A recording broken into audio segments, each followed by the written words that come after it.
Hello students, again the unit is solution colligative property. और इसमें आज हम एक कॉलिगेटिव प्रॉपर्टी डिस्कस करेंगे, number 1, that is relative lowering of vapour pressure.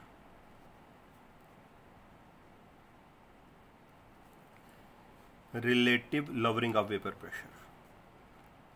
तो आपको याद होगा कि जब हम नॉन वोलाटाइल सल्यूट ऐड करते हैं किसी वोलाटाइल सॉल्वेंट में तो उसका वेपर प्रेशर कम हो जाता है कुछ याद?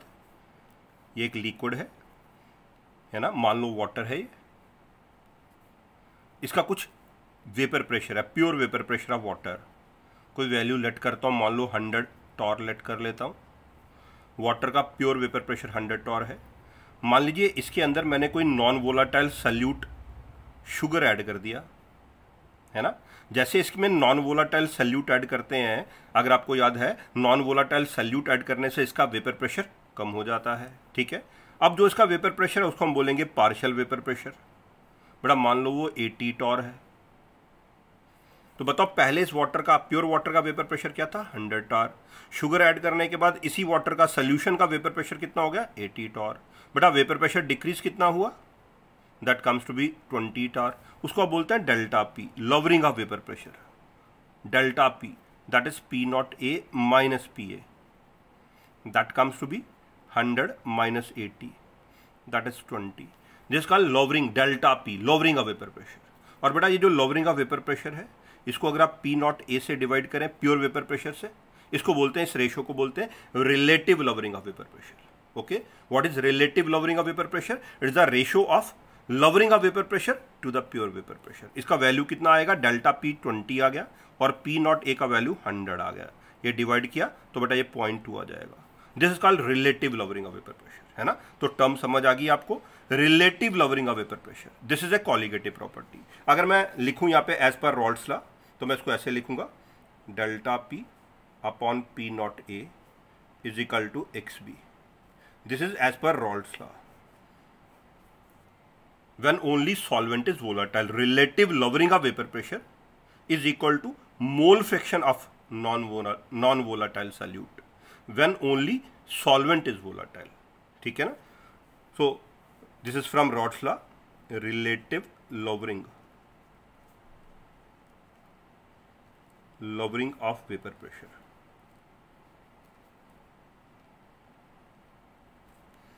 is equal to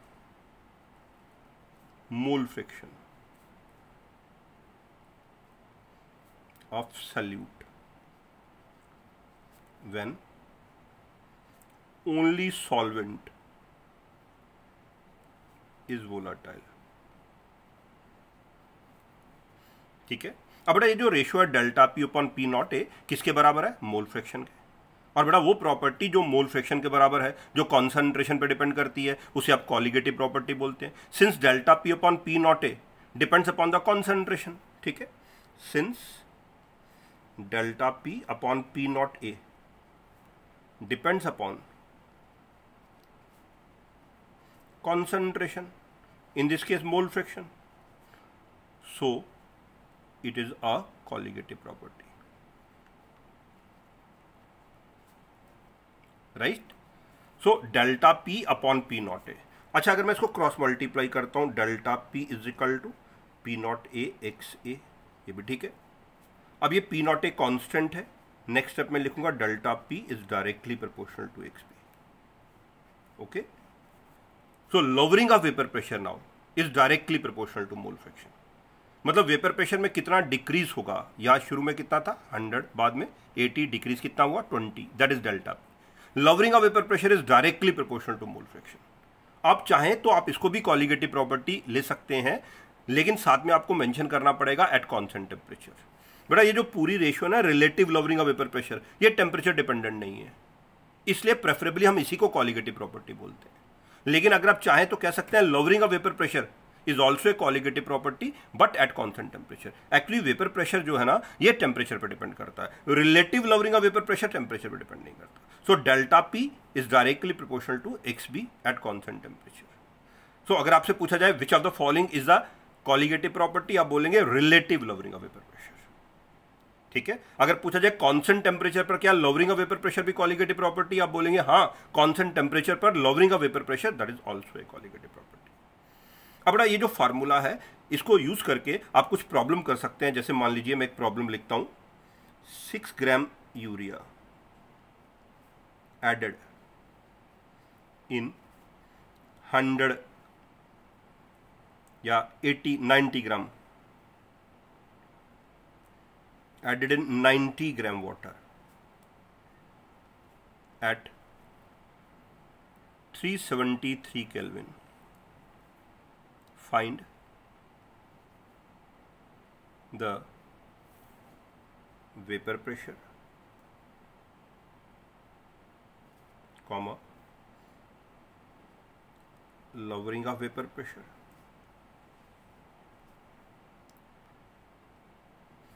and relative lowering of vapor pressure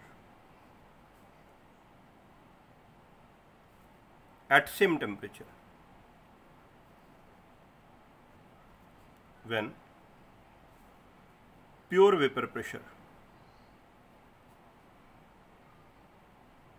of water is 760 torr. है ना, कॉन्सेप्ट समझने के लिए एक प्रॉब्लम लिखा मैंने। 6 grams of urea, urea is non volatile, added in 90 grams of water at 373 kelvin. ये तो वाटर का बॉइलिंग पॉइंट है ना। फाइंड द वेपर प्रेशर, अब आपने निकालना है वो जो सोल्यूशन है उसका vapour pressure, then relative lowering of vapour pressure, sorry lowering of vapour pressure, and then relative lowering of vapour pressure at the same temperature when pure vapour pressure of water is 760 torr. Okay, तो start करते हैं इसका solution. हाँ बेटा, P naught ए, इसको मैं 760 लिख देता हूं, है ना। Pure vapour pressure water 760 torr. अब उसके बाद मैं ये जो ग्लूकोज है ना, ये यूरिया सॉरी, इसकी मोल फ्रैक्शन कैलकुलेट करता हूं। Mole fraction XB is equal to NB upon NA plus NB। Okay, तो नंबर ऑफ मोल्स क्या होता है, वेट अपॉन मॉलिक्यूलर मास। बताओ यूरिया का वेट कितना है, 6 अपॉन मॉलिक्यूलर मास है 60। यूरिया का मॉलिक्यूलर मास 60 रहता है बेटा। यूरिया का फार्मूला यहाँ लिखता हूँ H2NCONH2। तो यहाँ से इसका मॉलिक्यूलर मास कैलकुलेट करेंगे तो 60 आएगा। वेट इसका 6, molecular mass 60। Solvent, number of moles of solvent 90 gram of water upon 18 plus number of moles of solute, again it is weight आ गया सल्यूट का 6 अपॉन 60। ये ऊपर चला जाएगा 0.1 आ जाएगा, नीचे 5 प्लस 0.1 आ जाएगा, है ना। 18 5 90 और ये 6.1 आ जाएगा। 0.1 upon 5.1 that is 1 upon 51 is the mole fraction. Okay, that's the mole fraction of salute.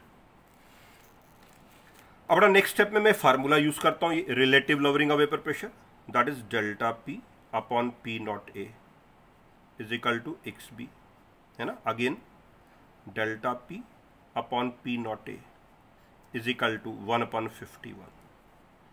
ठीक है, XB की जगह 1 अपॉन 51 लगा दिया। अब डेल्टा पी का वैल्यू, डेल्टा पी को अभी मैं डेल्टा पी रहने देता हूं, अपॉन पी नॉट ए की जगह 760 लगा देता हूं, इज इक्वल टू 1 अपॉन 51। ये भी ठीक है। नेक्स्ट स्टेप में हमारा delta P is equal to 760 upon 51 torr. Delta P is equal to 760 upon 51 torr. No, what is delta P? Delta P का formula P naught A minus P A. ये next step में आएगा P naught A minus P A is equal to 760 upon 51। अब इसमें मैं दोबारा P naught ए का value लगा देता हूँ। पी नॉट ए का वैल्यू है 760 इज इक्वल टू, या 760 minus P A is equal to 760 upon 51।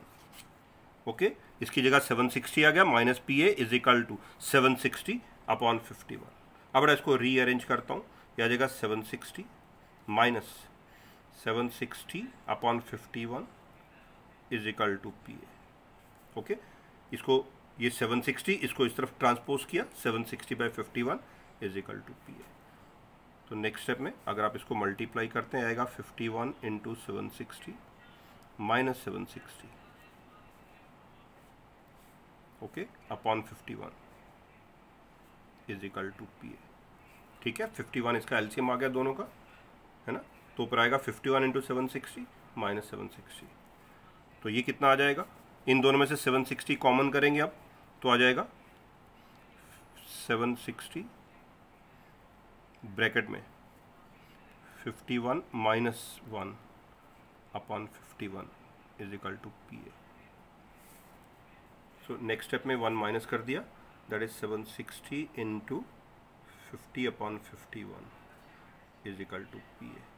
But ये पी ए का वैल्यू आ जाएगा टॉर में, ठीक है ना, ये मल्टीप्लाई करना आपने, that the value of P A in torr. So what is P A, देखो पी ए निकल गया, lowering of P A is called partial vapour pressure. Okay, find the vapour pressure, this is the partial vapour pressure. Okay, and relative lowering of vapour pressure, उसका value 1/51 के बराबर। अब लग गया lowering of vapour pressure. What is lowering of vapour pressure, last step में मैं लिखता हूँ delta P is equal to P naught A minus P A.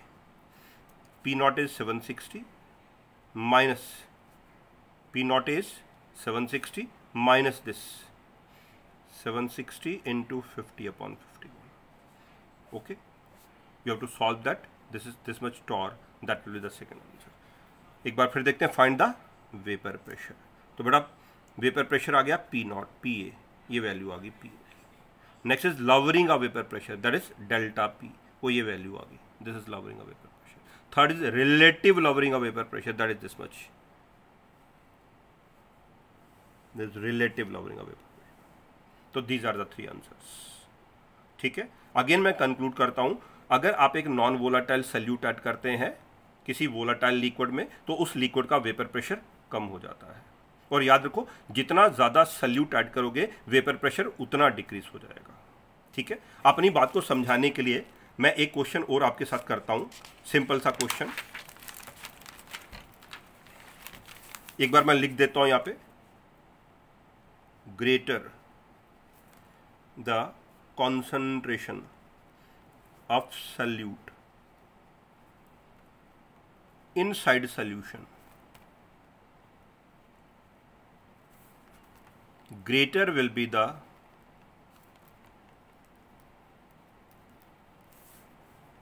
decrease, means lowering of vapor pressure.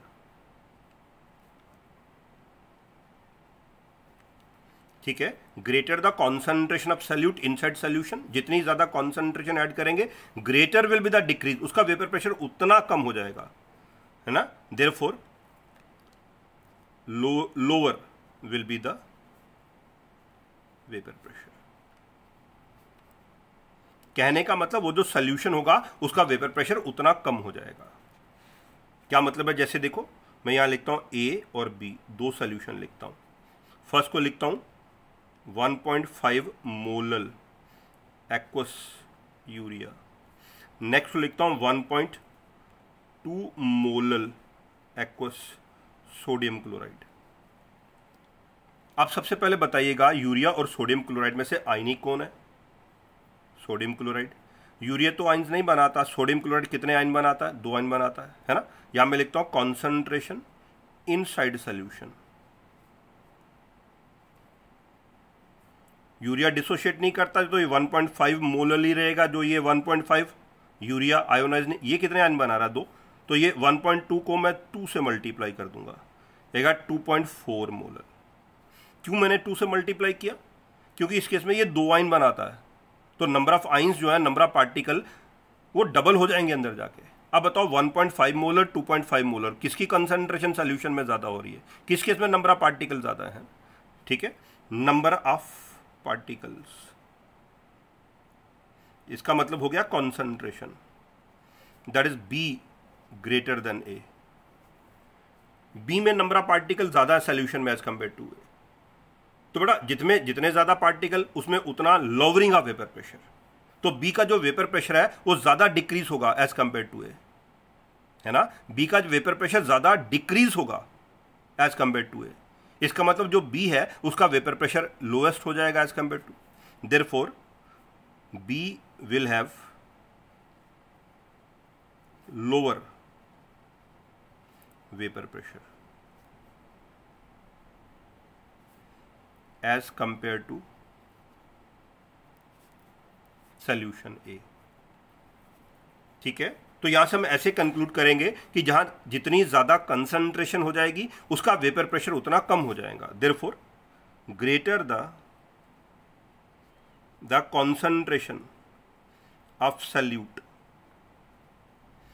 Inside solution, lesser is the vapor pressure of solution। so very important, मान लीजिए book में question आता है, 4 option है, बताओ किसका vapour pressure सबसे कम है।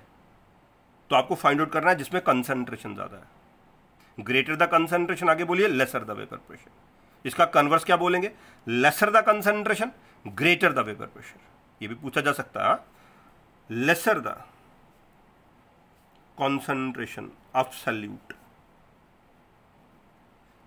inside solution, greater is the vapor pressure of solution। Okay, तो ये हमने एक कॉलिगेटिव प्रॉपर्टी पढ़ी जिसे आप बोलते हैं relative lowering of vapour pressure, है ना। एक बार मैं इसका फार्मूला दोबारा लिखता हूं, delta P upon P naught A is equal to X B, okay, is equal to N B upon N A plus N B, है ना, is equal to N B upon N A. ये क्या किया मैंने N B को नीचे neglect कर दिया। क्यों किया? For dilute solution. अगर सोल्यूशन डाइल्यूट है तो बेटा सॉल्यूट के मोल्स कम होंगे as compare to the moles of solvent for dilute solution, है ना। मैं इसको ऐसे लिखता हूं, N A plus N B can be taken almost equal to N A. अगर सॉल्यूशन डाइल्यूट है तो N A plus N B की जगह एन ए ले लेंगे, क्योंकि N B number of moles of solute काफी कम होंगे as compare to number of moles of solvent. Therefore N A plus N B is almost equal to N A. Next step में मैं लिखता हूं delta P upon P naught A is equal to N B upon N A, okay. N B को लिखता हूं W B upon M B और N A को लिखता हूं W A upon M A, और सिंप्लीफाई कर दिया N B W B upon M B, N A W upon M B.